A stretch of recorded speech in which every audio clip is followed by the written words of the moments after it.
Hello and welcome to Southeastern 16 presented by FanDuel. We are previewing Arkansas's road trip to Texas, 2:30 Central on ABC. Texas, a 10.5-point favorite with a 56.5-point over-under. Before we get into that, reminder, as always, we're brought to you by our good friends at GameTimeSidekicks.com, who make these wonderful tumblers that you see I'm holding up. Chase has got one too. Jay's got one. Game Time makes stainless steel drinkware, every SEC school, 350 other universities, stainless steel sippy cups, tumblers, 40-ounce bottles, and shaker cups. SE16 gets you 20% off your entire order at GameTimeSidekicks.com.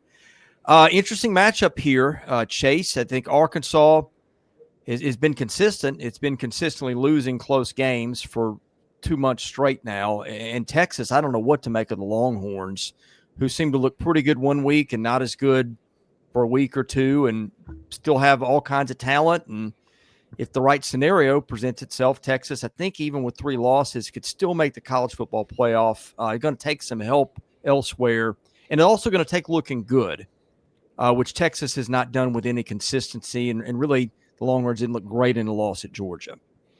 Yeah, with this Texas team for a while, they were finding ways to win games, and even though they were close in overtime, maybe against not the best in the SEC, they were finding ways to win games.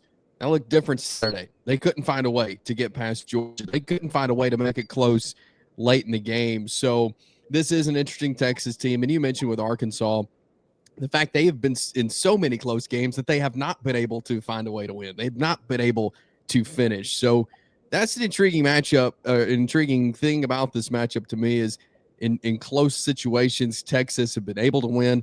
Arkansas has not been able to win.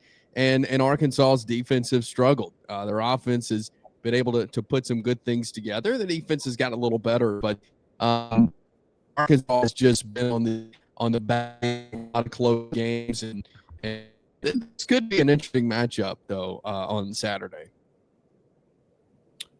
Jay, your thoughts here? I think the only pertinent question is, how does Texas respond because I don't think Texas is, even with a win over A&M, I think there's too many cosmic tumblers that have to click for really any 3-loss team to get into the playoff, and especially a 3-loss team which has a curb stomping on the road, even against a team as good as Georgia, and the albatross that is a loss in Gainesville to a 3-7 Florida team. So the biggest question on whether you're looking at this as a bettor, a supporter, or a casual fan is Texas mentally tough, and do they have the leadership from Sarkisian on down to respond to playing good football when your goals are dashed? And that's a tough ask, because it will be more so than the final score. This will be a testament to the mettle of the Texas players who Kirby Smart chastised in his post-game comments about how they've got this huge payroll, but they didn't want the fight that Georgia and the physicality that Georgia was willing to bring. This is not that. Arkansas is not going to bring the physicality. For God's sakes, Arkansas is damn near cute when they try to tackle. They're cuddly. And it hadn't been fun to watch all year as an Arkansas fan. So you can't expect that to change. What I am real curious to see is if Texas answers the bell and plays for the name on the front rather than the dollars in the NIL checks they've been getting. Yeah, and Chase, hey, say what you want about Arkansas. The Razorbacks have shown up ever since that Notre Dame game. They're not winning, but they've at least shown up. The problem for Arkansas, it's turning it over almost 3% of snaps. That was a problem against LSU last week. We've talked about the defense. The defense has actually gotten a little bit better. It's given up 5.4, 5.5, 5.6 yards per play the last 3 games, although some of that may be due to the opposition. But, hey, if you're Arkansas, you got to take care of the ball. Texas forces turnovers. And maybe the other key, I think, is Texas just can't run the ball, guys. Now, everybody's running the ball against Texas, but if you're looking for a flip the script kind of game, I think the answers lie in those areas, Chase. Yeah, I mean, Texas is you're right. They've not been able to run the ball, which is surprising based off what we saw last year. But I think, yeah, if Arkansas can continue to make them one-dimensional, this may be a game where Arkansas is able to give up the run to Texas, and they're able to get something going with some of the backs that they have that we thought that would be better than they are. Yeah, I don't know, but you're right. Arkansas's defense has gotten a bit better, where I think they can continue to keep Texas one-dimensional. And turnovers could most certainly be a key, but Arkansas needs to continue to keep Texas a one-dimensional team. Jay, any other thoughts before we get to picks here?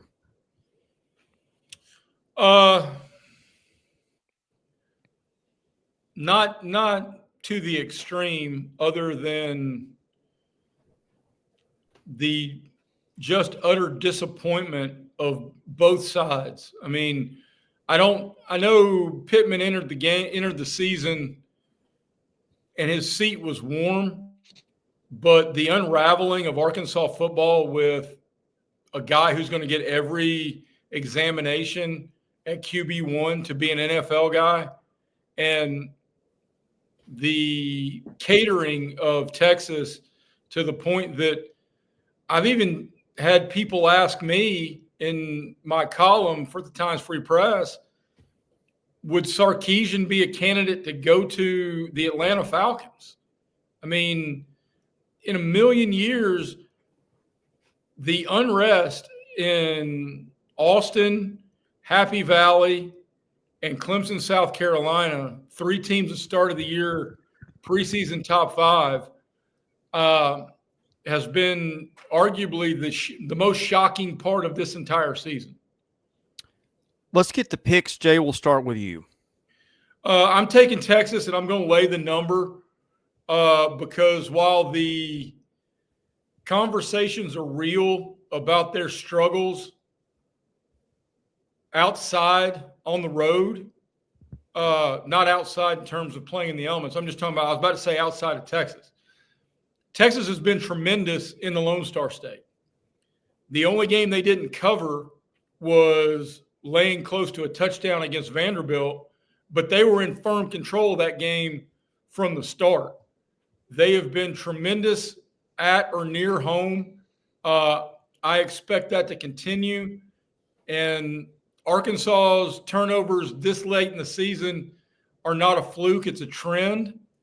And I think the improved Arkansas defensive numbers were not against offenses that carry much relevance to me.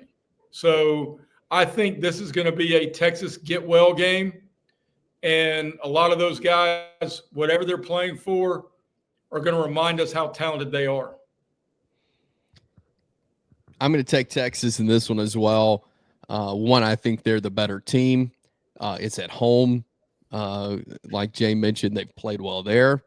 And look, I have more confidence in Texas being able to win a close game than I do Arkansas, just based off history. I'm not saying it's going to be a close game. I think this could be a good win for Texas, but I have more confidence in them winning a game, especially when it's close, than I do Arkansas. I'm going to take Texas. Yeah, I'm taking Texas too. Jay outlined a lot of my reasons, but hey, Texas has been its worst play has come on the road. Its better play has come at home. Now, some of that is some of the better teams Texas has played have been on the road, but still feels like there's a little bit of a difference there.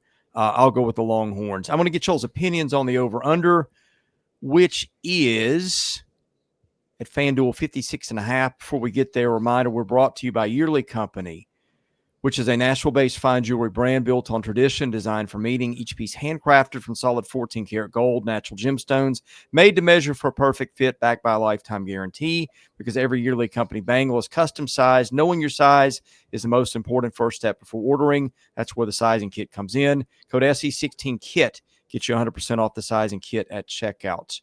We're also brought to you by our friends at Rockform, the world's strongest magnetic phone case. Extreme protection, super strong magnets. RockLock Secure Mounting, SEC 25, get you 25% off your entire order at rockforum.com. Over under, Jay, where are you going here? I'm going over, primarily because Arkansas is involved, and I know last week at LSU went under, but LSU's defense is better than Texas defense. I'm not saying they're more talented. I'm saying they're better. And the real possibility of Texas getting a defensive score has to be in that thought process. And I expect, honestly, Arch Manning has found success against mid defenses. He lit up Mississippi State. He had a good game against Vandy, not saying they're a mid defense, but had success against Florida. I mean, and this Arkansas defense, I think Texas's speed. This really feels like a game they're going to remind us of who we thought they were before the season. Not who they've been, but who we thought they were. Yeah, I agree with everything that Jay just said, and I'm going to go that direction as well because Arkansas is involved. I think Texas has done multiple. I'm going to go with the over 2. I think couple of things. The defensive score possibility, something Jay mentioned, I think that's valid. The other thing is Texas doesn't seem to lock in for 60 minutes a lot of times. And Arkansas hasn't quit. Could see Arkansas getting a couple late scores to kind of help that total. Anyway, we'll be here to react to it when we're done. Be sure to hit the subscribe button and the like button to do that. For Chase Robinson, Jay Greason, you've been watching Southeastern 16 presented by FanDuel.